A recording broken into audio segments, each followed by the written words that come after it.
So today I'm going to go over some rhythm basics for beginning guitarists, and every time I have a new student, somebody who's new to music and guitar in general, this is how I kind of go about it.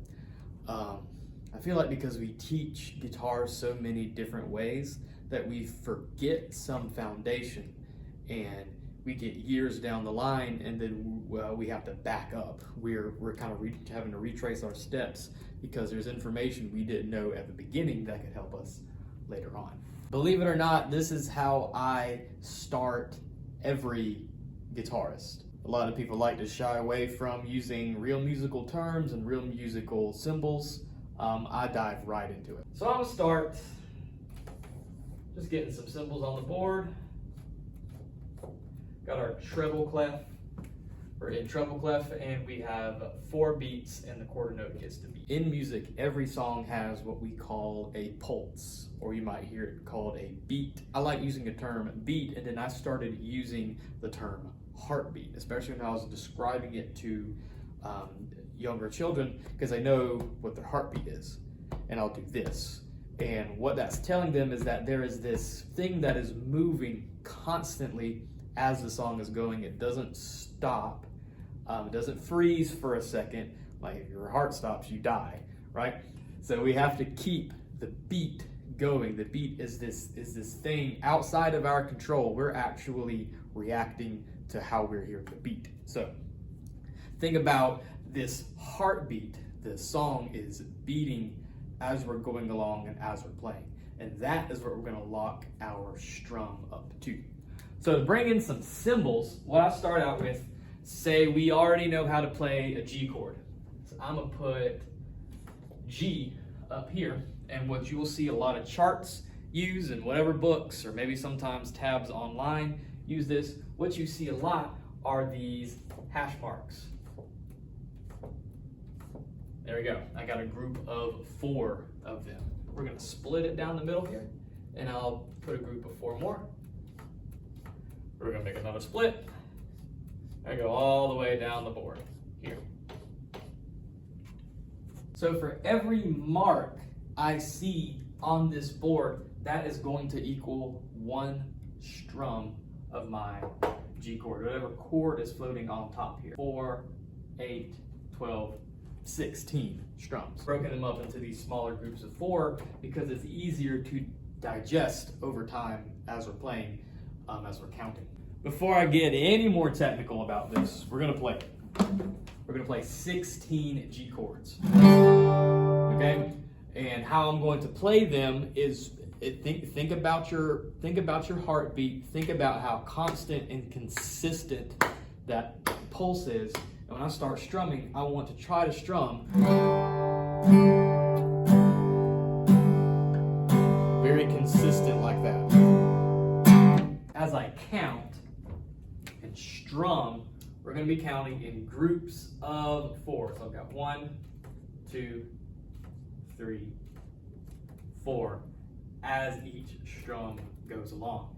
And then that'll go on to the next block, and the next block, and the next block. The same pattern follows through. So I'm going to play all 16, and I'm going to think about my pulse, my heartbeat, and I'm going to think about counting in 4s, in groups of 4, just for now. We'll expand later, but just starting out, that's kind of how you want to do it. Okay, so I've got G, 1, 2, 3, 4, 1. After the second block, 3, 4. The third block, 1, 2, 3, 4, and a 4th. 1, 2, 3, 4. Okay, it is important that we can feel, that we can play, and that we understand that consistent rhythm, that consistent pulse. I'll use different words for it. That is crucial. If we can't feel that, then way down the line, we're going to have a lot of issues feeling more complex rhythms. Because while I'm playing that, I'm still hearing 1, 2, 3, 4, 1, 2, 3, 4, 1, 2, 3, 4, 1, 2, 3, 4, 1, 2, 3, 4. I'm still feeling that pulse. I'm tapping my foot, I'm doing something, I'm rocking my body.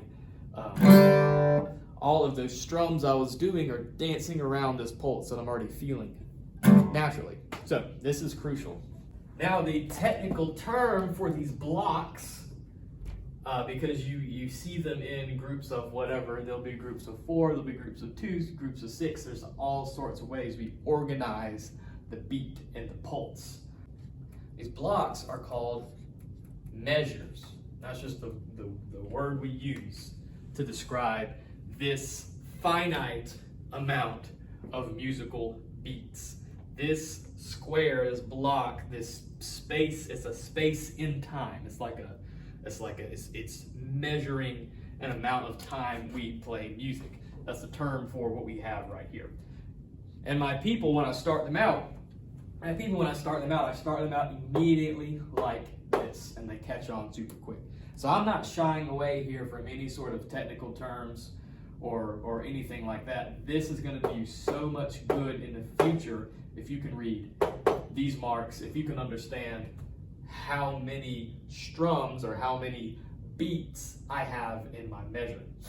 So right now, we're not doing anything crazy. We are strumming our guitar along with the written beat. And why we do that is because it can instill in us the pulse, the beat that we should feel while we play. Here's an example of how I see people think about rhythm before we implement this. I'm gonna write down here, we have a G chord, and then at some vague point in our playing, some weird point, now we get to a C chord.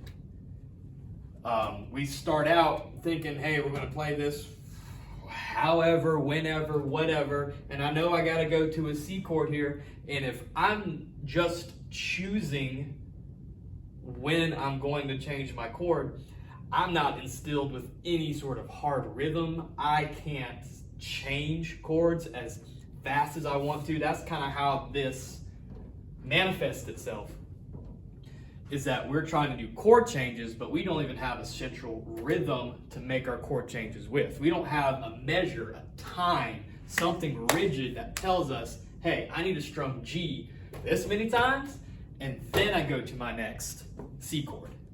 That's the help of this. And if we're not feeling rhythm, if we're not counting rhythm, if we can't tell our chords where to go, then going from here to here just feels impossible.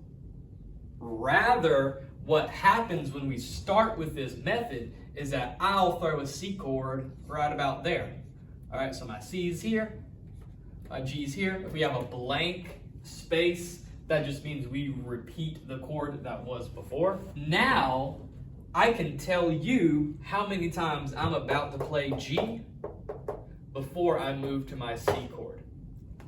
When we know how many we're going to play or how many we need to play, and then we combine that with the steady, repetitive, never-changing pulse, we can start making this jump from G to C a lot easier, a lot more predictable, and ultimately a lot faster.